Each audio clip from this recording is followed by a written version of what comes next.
Kaixo, eta arratsalde on guztioi, ongi etorri ikasleen talentua sustatzeko ikastaroaren baitan antolatutako webinar honetara. Dakizuenez, gaur sormena eta zehazki design thinkinga izango ditugu hizpide, eta horretarako pantailan daukazuen Beñat Flores daukagu.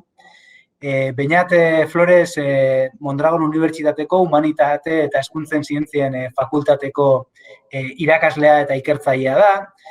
Bere garaian ikusentzunezko komunikazioa gradua egin zuen, ondoren masterra berrikuntza metodologikoen kudeaketan, eta azkenik baita ere doktoretza. Printzipioz, hezkuntzan esku hartze eta berrikuntzan doktorea da, eta bere tesiaren baitan design thinkinga izan zuen besteak beste oinarri. Tartean, Stanfordeko unibertsitatean egonaldi bat egin zuen, eta bertan aukera izan zuen metodologia hau, lan egiteko modu hau, sakonetik eta sakonean ezagutzeko. Orduan, besterik gabe, badakizue, dagoeneko webinarren dinamika, Beñati emango diogu hitza, berak hitzaldia egin dezan, bitartean joan zaitezkete txatean zuen galderak, komentarioak gehitzen, eta Beñatek bere hitzaldia bukatzerakoan, aukera izango dugu bere erantzunak eta abar entzuteko. Orduan, espero dugu denontzat inspiragarria izatea eta sortzailea ere bai, ez? Beñat, nahi duzunean, zurea da hitza. Ondo, eskerrik asko Iñaki aurkezpenagatik, eta, aukera eskertu nahi diot, emandako aukera Humanitate eta Hezkuntza Zientzien Fakultateari, gaur zuekin hemen egoteko, eragin proiektuaren baitan, design thinkingari buruz pixka bat hitz egiten, bai?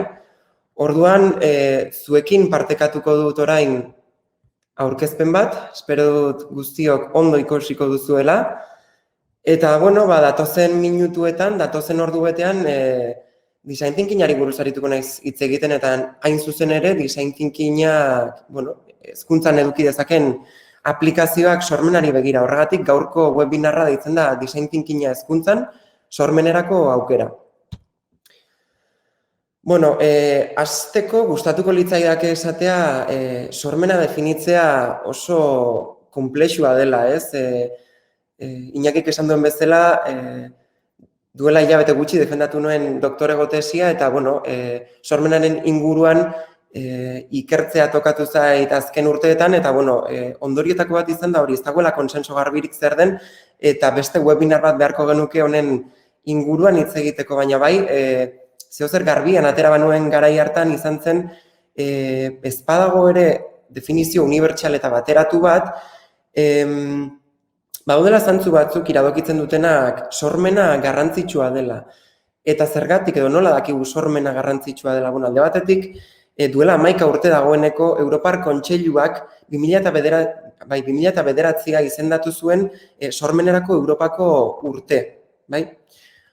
Horrez gain, hemen irudian ikusten duzuen bezala, LinkedInek urtero zerrendatzen ditu lan munduan premiazkoenak diren hainbat gaitasun. Orduan, 2 bloke nagusitan banatzen ditu, eta hor, irudian ikusi ditzakezuenez, ezkerraldean ditu soft skills delakoak edota gaitasun bigunak, esango genukena, eta eskuinaldean hard skills edo gaitasun gogorrak edo profesionalak direnak. Lanbide zehatz batekin lotzen direnak. Orduan, ikusten duzuenez, ezkerraldeko zutabe horretan, hau da, soft skills delako horietan, hor buruan, zerrenda buru dagoena sormena da, 2020an. Eta 2020an, zerrenda buru izateaz gain, 2019an ere izan zen. Orduan, lan mundutik premiazko gaitasun bat bezala ikusten da sormena. Horregatik, eta ekarri nahi izan dizuet Ken Robinsonen aipu hau,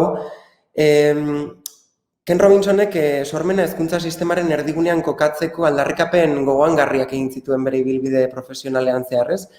Orduan, berak defendatzen zuen sormena hezkuntzan ezinbestekoa zela, alfabetatzea bezain garrantzitsua zela eta orduan garrantzi bera eta estatus bera ematea zen berak aldarrikatzen zuena. Beraz, testuinguru honetan kokatuta eta eskolek eta unibertsitatek euren ikasleen sormena lantzeko asmoz, design thinkingan aukera bat topatu dute, aukera interesgarri bat aurkitu dute, eta orain guazen ikustera ez pixka zer den design thinkinga. Hor, definizio bat duzue, eta design thinkinga da, edo definitzeko modu bat litzateke, erabiltzailea eta bere beharrak erdigunean jarrita, erantzun berritzaileak bilatzeko helburu duen prozesua, metodologia, tresna multzoa eta bai, filosofia ere deitu izan zaio orduan, definizio asko daude, baina oinarrietako bat da, erabiltzailea eta bere beharrak jartzen dituela erdigunean, eta bere helburu nagusia dela erantzun berritzaile bat ematea. Bai, hortarako ezinbesteko printzipioa litzateke erantzun berritzaile bat emateko disiplinartekotasun hori bultzatzea. Bai, design thinkinga aplikatzen den testuinguruetan disiplina desberdinetatik datozen, edo disiplina desberdinetan testuingurua edo esperientzia duten pertsonek lan egiten duten normalean. Orduan, erantzun berritzaileak esaten dugunean, hitz egin behar duguna eta nahi ez berrikuntzaz, bai? Oso modu laburrean definituko dugu zer den berrikuntza.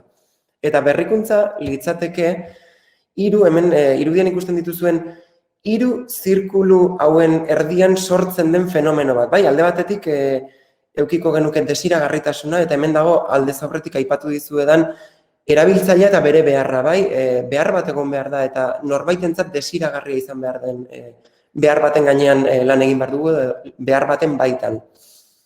Bestalde, behar horri soluzioa emateko, soluzio bideragarria izan behar da merkatu ikuspegi batetik, bai? Nolabait jasangarria izan beharko litzateke. Eta hirugarrenik, hirugarren zirkulu hori hortan ikusten duzuen bezala, egiten dugun edo ematen digun soluzio berritzaile horrek bermatu beharko luke teknologikoki egingarria dela, bai? Egingarritasuna bermatu beharko genuke ikuspegi teknologiko atetik. Horren, 3 osagai horiek konbinatzen ditugunean, esaten dugu berrikuntza dela, berrikuntza sortzen dela, bai? Orduan, jarraian, bideo batik erakutsiko dizuet pixkat, ideia bat egin dezazuen design thinking prozesu baten aplikazioak testuinguru erreal batean ze itxura duen. Orduan. Doug Dietz is the technical person. He designs medical imaging equipment, large medical imaging equipment. He's worked for GE and he's had a fantastic career, but at one point he had a moment of crisis. He was in the hospital looking at one of his MRI machines in use when he saw a young family and his little girl. And that little girl was crying and was terrified. And Doug was really disappointed to learn that nearly 80% of the pediatric patients in this hospital had to be sedated in order to deal with this MRI machine. Right? And this was really disappointing to Doug because before this time, he was proud of what he did. You know, he was saving lives with this machine. But it really hurt him to see the fear that this machine caused in kids. About that time, he was at the D School at Stanford taking classes. He was learning about our process, about design thinking, about empathy, about iterative prototyping. And he would take this new knowledge and do something quite extraordinary. He would redesign the entire experience of being scanned. And this is what he came up with. He turned it into an adventure for the kids. He painted the walls and he painted the machine and he got the operators retrained by people who know kids, like, you know, children's museum people. And now, so when the kid comes, it's an experience. And they talk to him about the noise and the movement of the ship. And when they come, they say, okay, you're going to go into the pirate ship, but be very still because we don't want the pirates to find you. Right? And the results were super dramatic. Right? So from something like 80% of the kids needing to be sedated to something like 10% of the kids needing to be sedated. And the hospital and GE were happy too because you didn't have to call the anesthesiologist all the time, they could put more kids through the machine in a day. So the quantitative results were great. But Doug's results that he cared about were much more qualitative. He was with one of the mothers waiting for her child to come out of the scan. And when the little girl came out of her scan, she ran up to her mother and said, "Mommy, can we come back tomorrow?" Bideoan ikusi duzuen gizona, David Kelly deitzen da, bera da IDEO, diseinu aholkularitza enpresako sortzaileetako bat, eta design thinkinga praktikan jartzen duen gizon sutsu horietako bat da. Horrez gain, 2005 garren urtean, esango nuke, oso okerrez banago, berak sortu zuen Stanfordeko Unibertsitatearen baitan D-School edo diseinu eskola. Bai, gaur egun design thinkinga irakasten den gunerik edo nodorik potentenetako bat dena. Orduan, berak oso ondo ilustratzen du medikuntzaren arloan design thinkingaren aplikazioak izandako adibide bat, ez?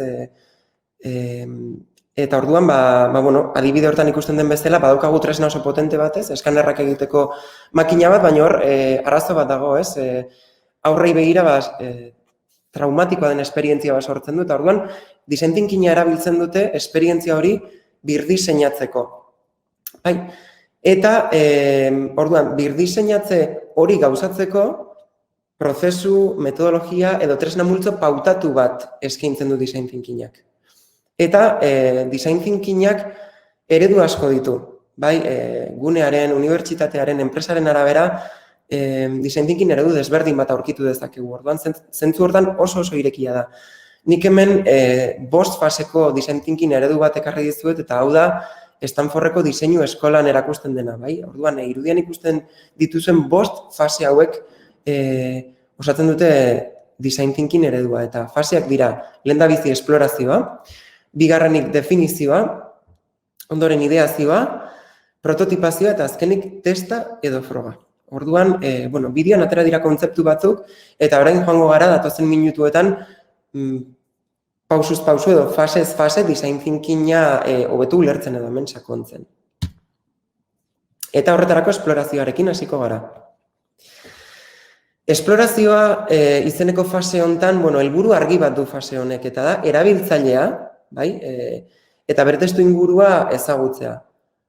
Hasieratik argi gelditu behartzaigun ideia bat da, zerbait diseinatzen dugunean norbaitentzat diseinatzen dugula. Orduan, norbait hori oso ondo ezagutu behar dugu, bai bera eta bai bere ingurua, bere testu ingurua, hortik informazio asko lortuko dugulako.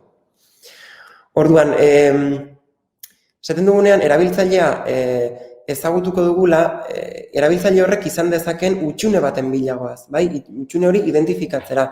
Orduan, jakin behar dugu, utxune hori zein den, norena den utxune hori. Zein momentutan ageri den, edo zein momentutan identifikatu dezakegun utxune hori, eta gero, zein irtenbide duen gaur egun irtenbiderik ematen bazaio ere, jakin beharko genuke, edo informazio hori bilatu beharko genuke. Horretarako, diseinatzaile bezala, design thinkingeko txipean sartuta, mundua erabiltzaile horren, mundua ikusi behar dugu erabiltzaile horren ikuspegitik, bere betaurrekoa jantzi behar ditugu, eta prisma horretatik edo ikuspuntu horretatik aztertzen hasi behar gara mundua. Hortarako, esplorazio faseak eskatuko du inmersio lan oso potente bat egitea, diseinatzaile bezala, guk ordura arte dakigun guztia, dauzkagun aurreiritziak, daukagun informazio guztia ahaztu egin beharko dugu, eta oso garrantzitsua izango da, abiapuntuko ume baten txip horretan jartzea, dakigun guztia ahaztuko dugu, eta inmersio lan erabateko egingo dugu, erabiltzaile horren eta bere testu inguruan murgiltzeko.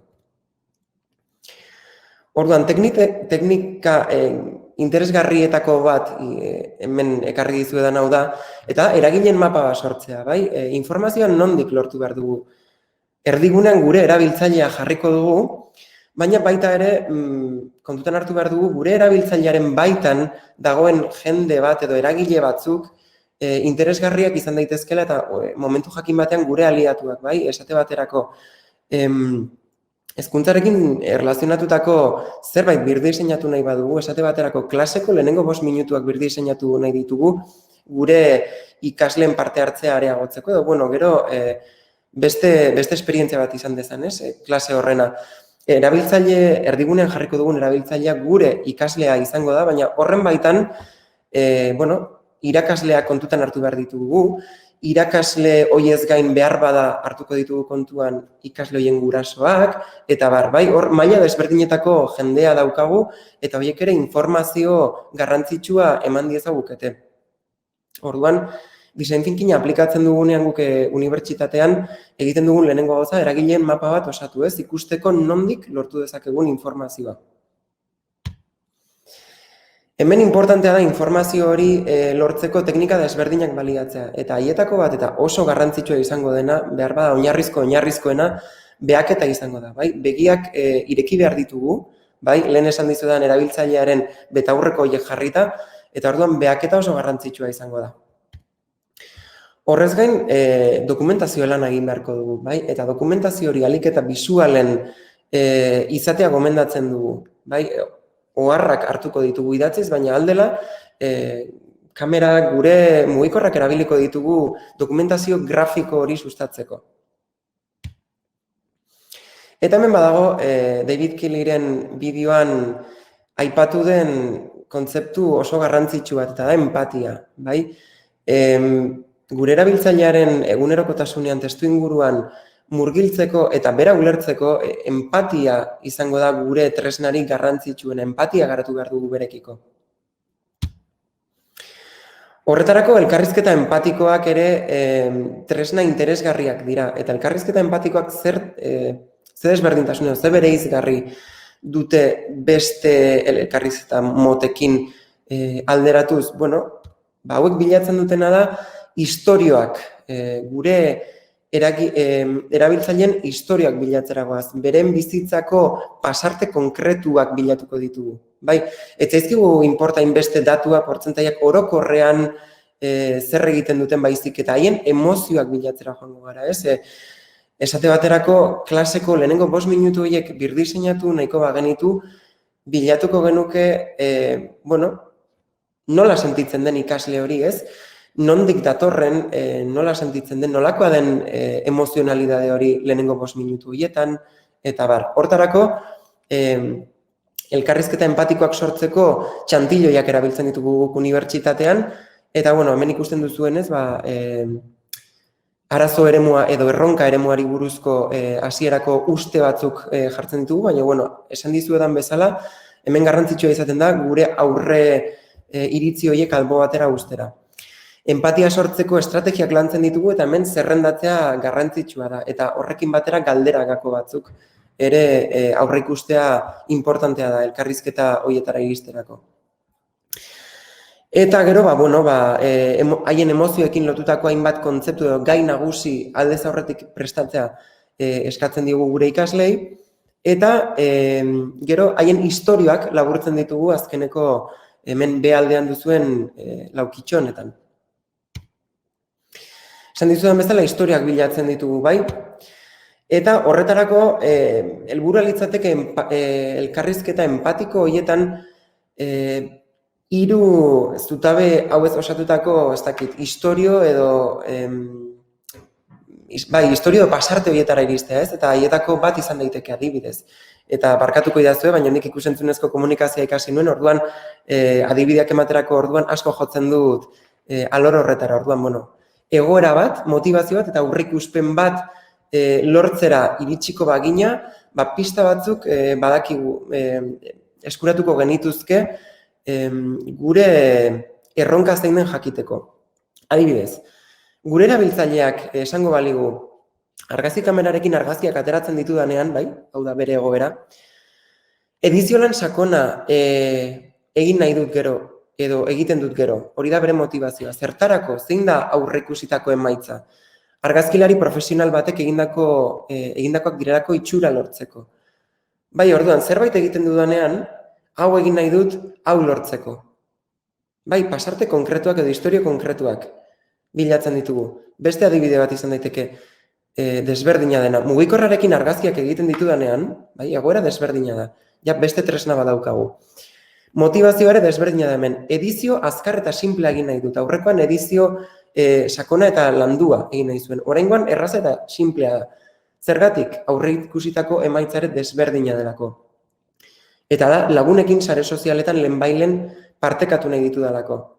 Bai, bi kasu desberdinak dira, antzeko egoeratik abiatuta, baina motivazio eta aurreikusitako emaitzak desberdinak dira. Orduan, kasu konkretu hauek identifikatzera iritsi nahi dugu esplorazio fase horretan. Bai, orduan, emozioak eta sentimendu horiek identifikatzeko bidean, egoera konkretuekiko beste tresna bat, eta honekin ja esplorazio faseko tresnen kutxa itxi egingo dut, erabiltzen dugun tekniketako bat ere izaten da, hainbat emozio irudikatzen dituzten karta batzuk edo txartel batzuk sortzen ditugu, eta pasarte konkretu batzuen gainean galdera egiten ditugunean, eskatzen diegu gure erabiltzaileei nolabait emozio horiek esplizitatzeko eta horretarako gure kartak erabili ditzakete, bai? Horri bideratutako erantzunak lortzeko errazago. Orduan, esplorazio fase hortan, esan dugunez, informazio kantitate handi baten bila goaz, eta hemen enbutu bat bezala irudikatuko bagenu, esplorazio fasean enbutu hori ireki egiten dugu, eta definizio fasean aldiz, enbutu hori ixtera goaz. Bai, informazio hori antolatu egingo dugu, eta iragazi egingo dugu, bai? Ze informazio volumen handia edukiko dugu, orduan horrekin gero lan egiteko garrantzitsuena dena iragazi behar dugu gure erabiltzailearen beharrak asebeteko dituen aukerak identifikatzeko. Bai? Orduan, informazioa iragazteko, eta hemen ekarri dizuedan argazki honek oso ondo irudikatzen du, ze design thinkinga asko lotzen da postitekin, ez? Komunikazio bisuala asko erabiltzen da. Orduan, postitak asko laguntzen digute esplorazio fasean lortutako informazio esanguratxo hori modu bisualean irudikatzen. Bai, orduan, horretarako, esplorazio fasean erabiltzaile bat eta bere inguruan dabiltzan eragile batzuk elkarrizketatu ditugu, behatu ditugu, dokumentatu ditugu. Orduan, hemen interesgarria izaten dena da, nolabait gure erabiltzaile hori pertsonifikatzea, erabiltzaile profil bat sortuz. Bai? Eta hau, enpresa mundutik datorren norbait, balin badago gurekin webinarrean, jakingo du zertaz ari nahitzen. Baina, adibide bat ematearren, hau askotan egiten da, eta multinazional bat aipatzearren, Inditex bezalako enpresatan, bai, dendetako batera arropa erostera joaten bagara, dendan sartu orduko badakigu oso ondo zein zonaldera joan bargaren arropa gure gustuko edo gure nortasunarekin lotura handiena duen arropa hori erostera. Zergatik, ez da kasualidadea, dendak ere antolatuta egoten direlako arropa estiloka, eta arropa estilo horiek ekoizteko, aldez aurretik, erakunde horiek egin dutena izan da, haien bezero profilak banatu. Bai? Orduan, profil desberdin horiek dituzten beharrei erantzuna emateko, arropa kolekzio da, arropa estilo desberdinak sortzen dituzte. Eta guk, design thinkingaren bitartez, gai izan beharko ginateke ere, gure erabiltzailearen perfil bat eraikitzeko, bai? Eta pixkat bideratzeko emango dugun soluzio hori erabiltzaile perfil horrek dituen beharretara. Hortarako, guk txantiloi bat erabiltzen dugu, eta nolabait historio bat sortzen dugu. Eta historio horren muinean, jakin beharko genuke gure erabiltzaile hori norden, bai? Eta eskatzen duguna da, inkluso izena bizenak ematea eta itxura fisikoa deskribatzea. Azkenean pertsonaia bat sortzea bezala izango litzateke. Orduan, jakin beharko genuke lortutako informazio guzti horrekin zerk duen eragina gure erabiltzaile horrengan, bai? Izena bizenak dituen erabiltzaile horrengan zerk du eragina. Ze tendentzia jarraitzen du gure erabiltzaile horrek? Zeintzuk dira gure erabiltzailearen erreferenteak? Zeintzuk dira bere ikasketak, zer ikasten du, edo zertan lan egiten du, bai? Zeintzuk izan dira bere bizitzan eragina izan duten gertakari garrantzitsuenak edo mugarriak? Zeintzuk dira gure erabiltzaileak dituen kezkak edo beharrak edo oztopoak? Eta zeintzuk dira bere aukerak edo indarguneak? Bai, zertan da trebea gure erabiltzailea? Orduan, horrelako erradiografia bat egitea da lehenengo urratsa definizio fasean, bai? Ziurtatzeko gure erabiltzailea ezagutzen dugula zehatz mehatz. Eta ondoren, interesgarria izaten da ere gure erabiltzailearen bidaia delakoa egitea edo marraztea. Bai, esan dizudan bezala, design thinkinyak asko dauka thinking visualetik. Eta orduan, eta David Kelleyren adibidea berreskuratuz, jakineko bagenu zein den hutsunea eskanerrak egiteko tresna horren esperientziaren baitan, pixkat aur horren ikuspegitik egin beharko genuke bere bidaiaren mapeo bat edo erabiltzailearen bidai bat, bai? Orduan hor mugarri desberdinak identifikatu beharko genituzke eta lehenengoa hasierakoa izango litzateke bai eskaner hori egin behar duela jakiten duen momentuan.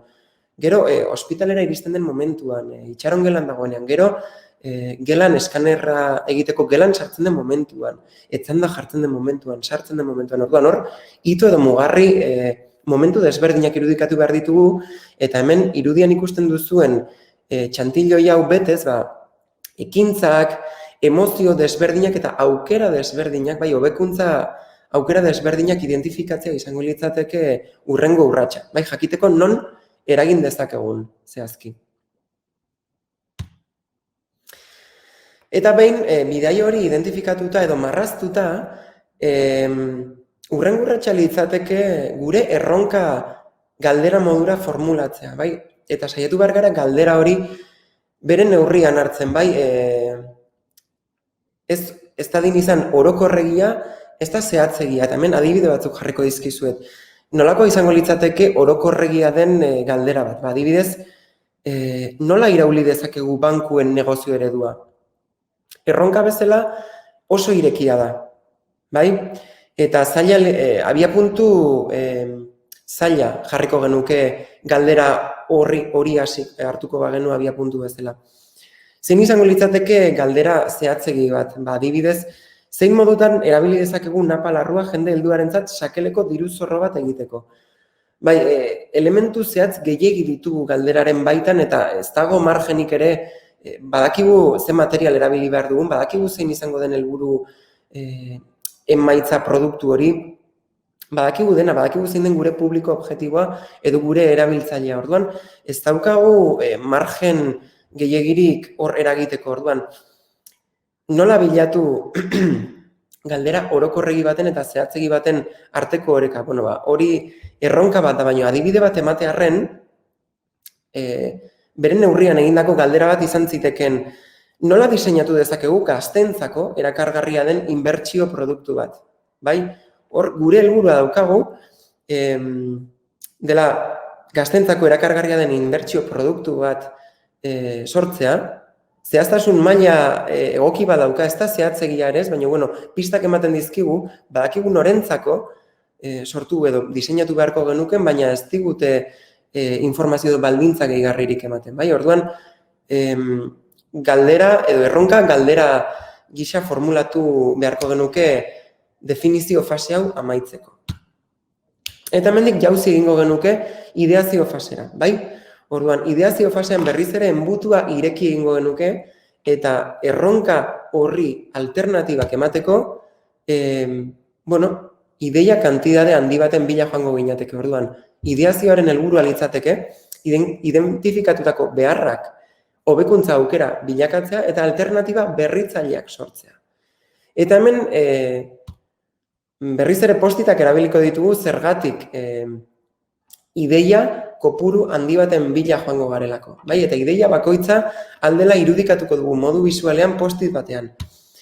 Orduan, hemen erabiltzen diren teknikak pentsamendu divergentearen teknikak izaten dira, eta haietako bat da ideia zaparra da, bai? Orduan, denbora mugatu batean, ideia kopuru zehatz baten bila joan beharko ginateke esate baterako, agian 10 minututan gutxienez 10 ideia lortu behar ditugu, bai? Ideiak sortzeko beste tresna bat izan daiteke Scamper delako tresna, eta hemen ikusten duzue, Scamper akronimoa osatzen duen hitzetako bakoitzak badaukala aplikazio bat, orduan, hartu dezakegu existitzen den produktu, zerbitzu, edo dena delako bat, edo ideia bat, eta hori moldatu, kombinatu, egokitu, aldatu, beste erabilera batera eman, ezabatu edota berriz ere birformulatu, bai? Orduan, tresna desberdinak ditugu dagoeneko existitzen den zerbaiten gainean lan egiteko. Eta hau, askotan erabiltzen den tresna bat da, normalean blokeo momentuak iraultzeko.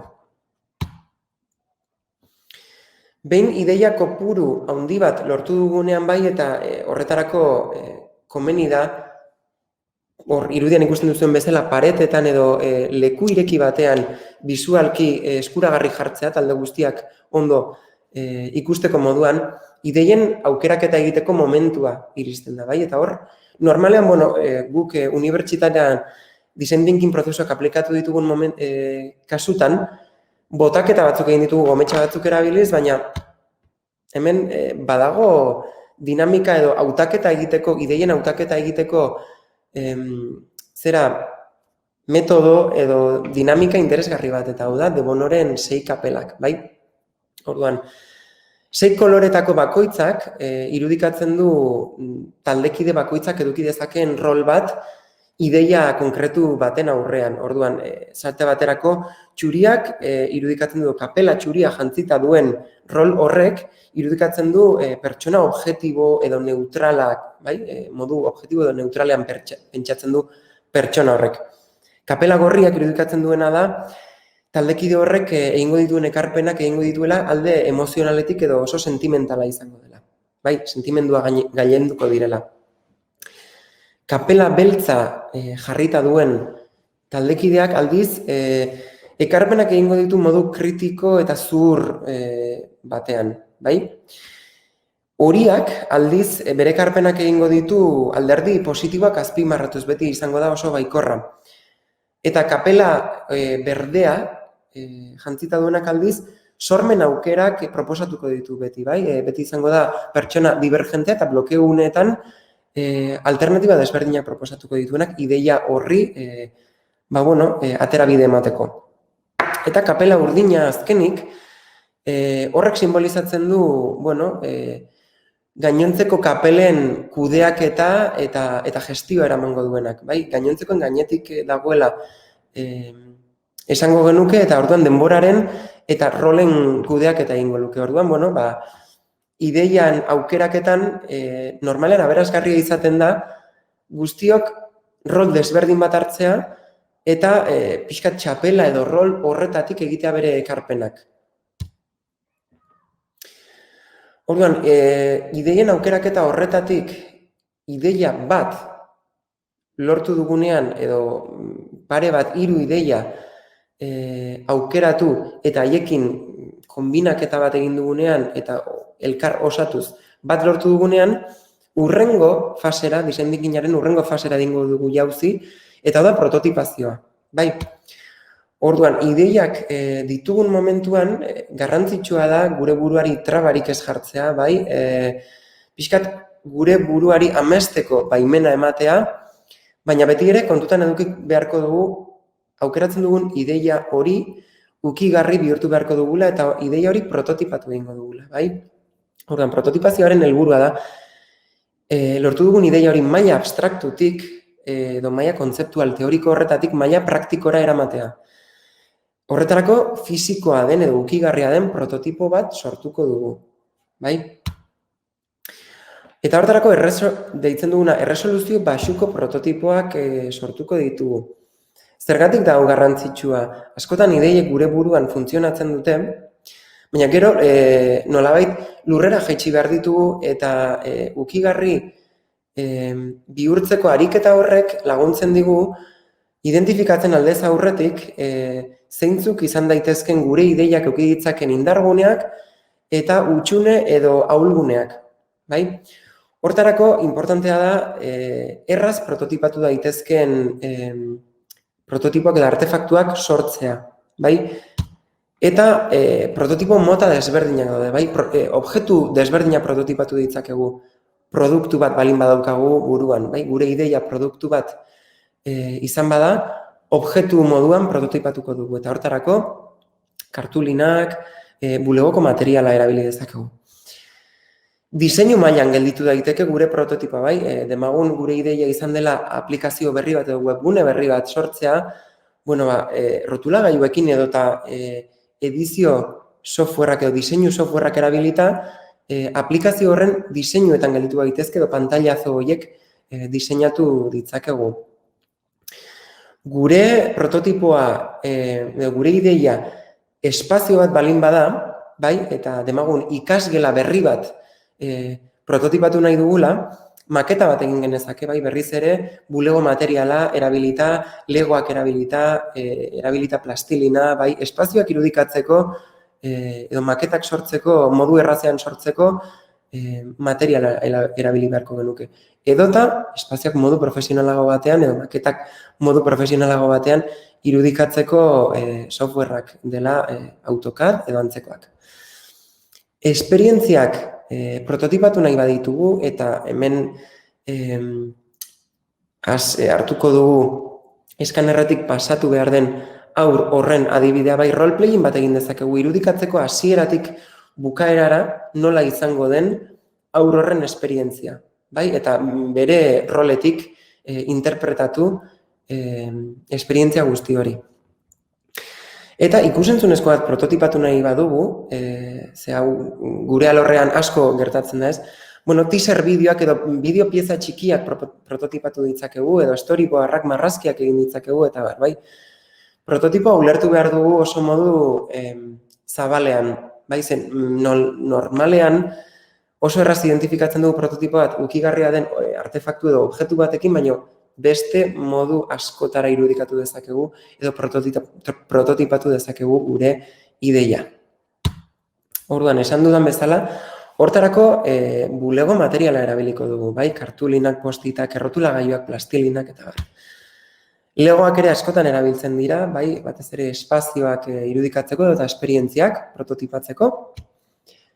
Eta fabrikazio digitalerako, bueno, behar bada ez dago guztion eskura mota hontako materiala, baina geroz eta gehiago erabiltzen eta ikusten diren tresnak dira hauek, bai, laborategietan eta bar egoten direnak. Eta azkenik, azkeneko fasea, design thinkingaren azkeneko fasea izango litzateke testa edo froga, bai? Prototipo honen zentzua ulertzen dugu testera edo frogara iristen garenean. Zergatik guk zerbait edo gure ideia hori prototipatzen dugu, ukigarri bihurtzen dugu, zergatik hasierako erabiltzaile horrengana joan nahi dugulako gure prototipoa erakustera, bai? Gogoratu, design thinking prozesuak abiatzen ditugunean, erdigunean erabiltzaile profil bat jartzen dugula eta bere baitan eraikitzen dugula soluzio bat, bere behar bati soluzioa emateko. Orduan. Ideia bat dugunean, hori ukigarri bihurtzen dugu, prototipatu egiten dugu eta testean gure prototipo hori erabiltzaileari erakutsi nahi diogu. Zertarako gure prototipoak eta ondorioz ideiak duen potentziala aztertzeko. Bai, gure prototipoak eta ondorioz ideiak dituen indarguneak eta ahulguneak identifikatzeko. Orduan, prototipoaren testa egiten dugunean erabaki behar dugu edo jakin behar dugu oso ondo zer den frogatu nahi duguna da, ze alderdi den testatu nahi dugun hori. Gure prototipoaren funtzionalitatea edo erabilera testatu nahi dugu, bai, demagun aplikazio bat ari garela prototipatzen, aplikazio horren erabilera, bai, ea ulertzen den, ea gure erabiltzaileak badakien momentu bakoitzean ze aukerak ematen dituen gure aplikazioak, hemen klik eginda noragoa zen, ea hori guztia ulertzen den prototipatu nahi dugu. Edo diseinuan jarri nahi dugu harreta, bai, gure aplikazioaren estetika nolakoa den, ea erakargarria den, ea ulerterraza den, ea kolorek funtzionatzen duten, zerbait handiagoa egin behar den, komplikatu egia den, eta bar.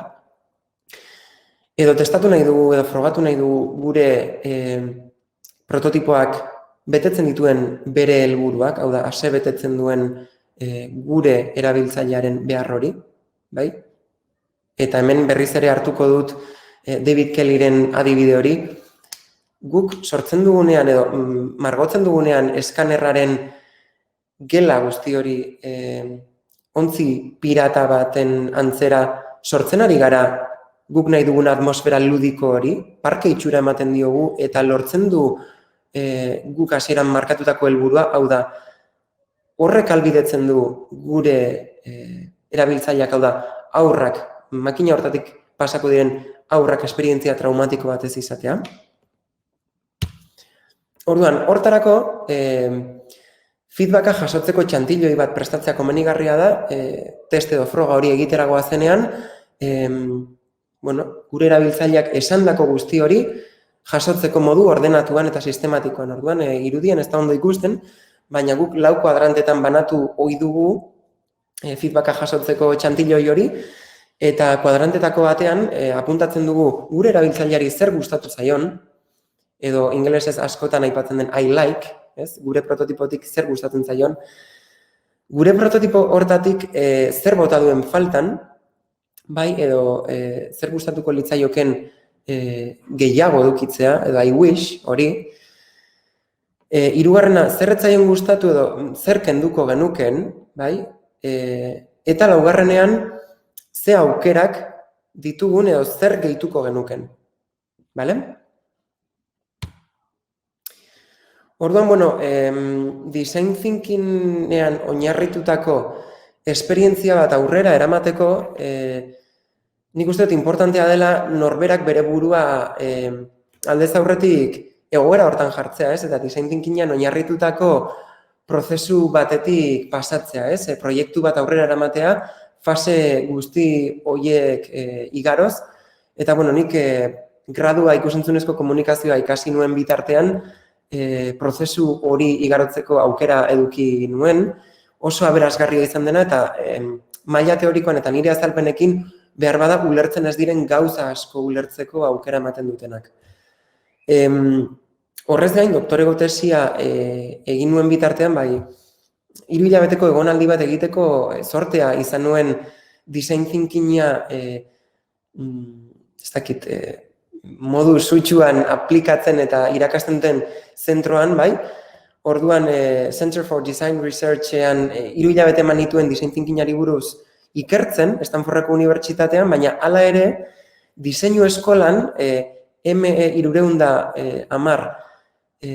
masterrean behatzaile parte hartzeko aukera izan nuen, bai? Orduan, ikusi nuen master mailako ikasleek nola eramaten dituzten aurrera design thinkingean oinarritutako proiektu batzuk 3 hilabetez, bai? Haiek prozesua luzeagoa zen, 9 hilabeteko prozesu bat zen, eta nik prozesu horren parte bat edo eren bat ikusi nuen, baina oso baliagarria izan zen ikusteko, nola egiten duten beste leku batzuetan eta beste maila batean dauden ikasleekin, bai?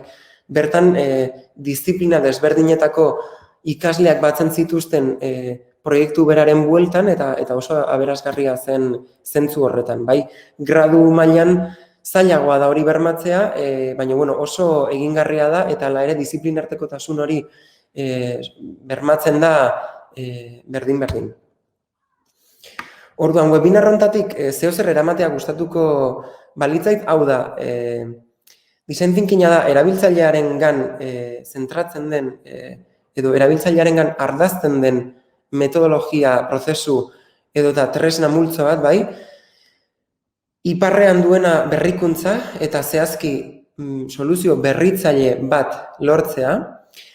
Design thinking oso eredu desberdinak daude, orduan oso eredu malgua da, eta nik uste dut design thinkinga beti egokitu behar dela daukagun testu ingurura, ez da berdina izango design thinking prozesu bat ikusentzunezko komunikazioko proiektuak bideratzeko egingo dugun eredua edo jarraituko dugun eredua, edo eta hezkuntzara bideratutakoa, edo ingenieritzara, enpresagintzara, eta zer esanez, hezkuntza maila kontutan hartuta ere, ez da berdina izango unibertsitate mailan, bigarren hezkuntzan, lehen hezkuntzan, edo dena delakoan aplikatzen dugunean, bai? Ordan beti buruan eduki behar dugu gure errealitatea, gure testuingurura egokitu beharreko metodologia bat dela eta gure beharren mesedetan egon behar dela, bai? Eta gero, berriz ere ekartzea disiplinartekotasunaren ideia. Hori da prozesu honen edo metodologia honen arrakastaren gako handietako bat, bai?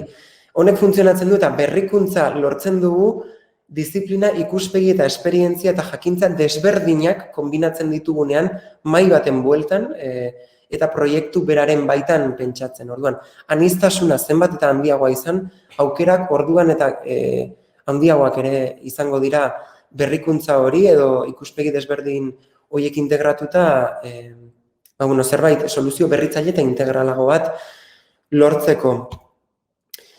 Orduan, nire aldetik esan beharrekoa hauxe izan da, kontziente naiz informazio bombardeo izugarria izan dela zuentzat, eta esan bezala, design thinking prozesua erabat ulertzeko, nik uste dut importantea dela prozesua bera bizitzea modu praktikoan, baina, uste dut abiapuntu interesgarria dela eta zuetako batzuek zerbait ikasi baduzu eta kokatze moduan baliagarri izan bazaizue,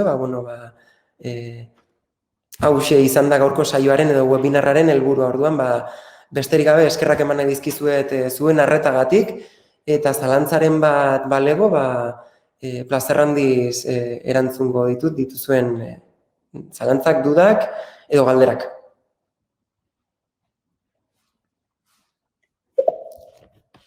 Mila esker, Bilat. Orain zuen txanda da, galderak eta komentarioak, nahi duzuena esateko aukera daukazue, txataren bidez. Hortaz, animatu. Ez dakit, igual bitartean, Beñat, jendeak idazten duen bitartean, edo idazteko aukera ematen diegun bitartean, iraupena aipatu duzu, ez? Stanfordeko unibertsitateko master horretan, 9 hilabeteko prozesuak, ez dakit, apurat, batxilergoan, lanbide heziketan, unibertsitatean kokatuz, ez dakit, egin daiteke edo, zuk ze gomendio egingo zenuke. Zein da, ez dakit, iraupen minimoa edo zenbateraino luzatu gaitezkeen, ez dakit, horren inguruan zure iritzia.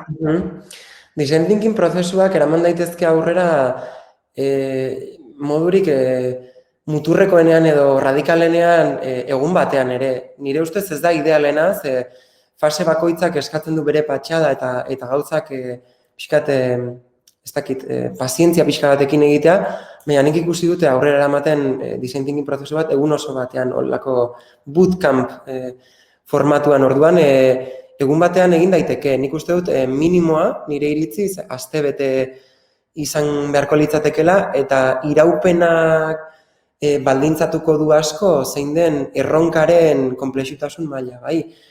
Orduan, 9 hilabeteko prozesu batek, esan nahi duena da, eskuartean daukagun erronka hori oso konplexua dela, bai?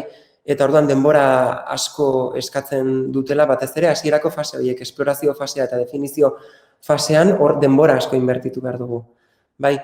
Hor klaseetan eta ikasleen aurrean askotan ekartzen dudan aipu bat da, Einsteinek behin esan zuena, eta da, arazo bat edukiko banu, denboraren, ordu bete edukiko banu arazo bati irtenbidea topatzeko, 55 minutu inbertituko nituzke arazoa zein den ondo ulertzen, eta 5 minutu eskainiko nizkioke soluzioa emateari, bai? Pixkat irudikatzen du zein den proportzia, eta nik uste dute esplorazio fasea eta definizio fase ganorazko batek hein handi batean baldintzatuko duela proiektuaren arrakasta. Orduan nik uste dute, alde batetik hori dagoela eta gero astebetean eraman daiteke design thinkingan oinarritutako proiektu bat aurrera, baina hor neurri hartu beharko diogu erronkari eta eta mundua ez du konponduko astebeten. Bai, orduan, erronkaren dimentsioa oso garrantzitsua da. Hor igual komentario bat, Mirenena, hori nik batxilergoan diseinu irakasten dut eta bete-betean proiektatzeko fase hauek erabiltzen ditugu. Bueno. Eta gian igual galdera ere hortik joan daiteke, ez? Nik entzun izan dut, ez? Baina eske design thinkinga edozein disiplinetarako edo edozein ikasgaitarako balio dezake, edo bakarrik, ez dakit, giza zientziekin lotutako ikasgaietan bakarrik erabil daiteke. Ez dakit zein da zure iritzia. Design thinkinga aplikagarria edozein eremutan, bai, design thinkingak eskaintzen dizkiguna tresna batzuk, jatorria dutenak ingenieritza mekanikoko testu ingurutik, orduan azkenean da informazioa biltzeko edo ikerketa egiteko modu bat eskaintzen digu, informazio hori antolatzeko modu bat, modu bisualean, sormena laguntzen edo errazten duten teknika batzuk eskaintzen dizkigu, eta gero hori prototipo bat edo pixkat eskuekin lan egitera behartzen gaitu, orduan hori kontutan hartuta eske aplikagarria da edozein disiplinetara, edozein alorretara eta edozein hezkuntza etapara, oso irekia da, baina esan dudana, nik uste dut, bai, Mirenekin ados nago, eta ikusten dute berak ere berdina pentsatzen duela. Nik uste dut hor, erronka dela neurri hartzea bai erronkari berari, eta gero asmatza, ez? Nola ekarri metodologia hau gure testu inguru hortara. Bai. Ondo ez dakit beste komentariorik, galderarik, zerbait gehitzeko, norbaitek. Design thinkinga asko zabaltzen ari da, Stanfordeko Unibertsitatean 70. hamarkadatik ari dira maila teorikoan lantzen, diskula sortu zen 2004-2005 bueltan, enpresa munduan asko erabili da, bai, Google, Facebookek eta Silicon Valleyko gigante hauek asko erabiltzen dute, eta oso barneratuta daukate beraien lan egiteko prozesuetan, eta orain hezkuntzan ireki da batean horlako aukera bat, ez? Orduan, egia da, hezkuntza zentro desberdinetan ikusten ari garela, pixkanaka ari direla agertzen nodo asko estatu batuetan, polikinaka Europan, eta uste dut ari dela pixua hartzen. Bai. Orduan, horrekin batera, esperientzia gero eta gehiago daude partekatzeko, baliabideak, irekian ideo.org-en badauzkagu gidak, diskulek berak badauzka gidak ere doan deskargatzeko, bideo asko daude, materiala dago barra, eta gaina filosofia hori da, ez? Hartu hemen dagoen material hau, edo hartu egiteko modu hauek eta zurera ekarri, baina material mordoa dago abia puntu bat markatzen dutenak eta lagun dezaketenak motantako prozesu bat martxan jartzen. Oso ondo, ez dakit, ematen du inor ez dagoela idazten, ez dakit, hemen utziko dugu, bainat, eskerrik asko, benetan oso interesgarria eta oso argia izan da gaurko aurkezpena. Eta, nik uste dut hor bota diguzula erronka, ez? Gure ikasleekin ere badaukagu, ez? Zer egin, apur bat, sormena, baina baita ere sormenarekin edo sormenaz aparteko beste dimentsio batzuk ere jorratzeko, ez? Hemen ikusten ari gara, ez? Talentuaren dimentsio ezberdinak daudela, nik uste dut design thinkingak mesede egiten diola ez bakarrik sormenari, baizik eta gainerako dimentsioi ere bai, ez? Bukatzeko gogoratu, urrengo aste artean daukagula azken webinarra, 10 gako pentsamendu kritikoa garatzeko, Joseba Aldasorok eskainiko du, edo izango da hizlari nagusia, Elhuyarretik dator, eta bertan jorratu dute pentsamendu kritikoa garatzeko dekalogo bat, eta horren inguruko estrategiak. Hortaz, eskerrik asko Beñati, berriz ere, eta eskerrik asko guztioi horre egoteagatik, eta espero dugu urrengo astean ere elkar ikustea. Mila esker. Oso, eskerrik asko Iñaki, eta eskerrik asko horregontzareten hori.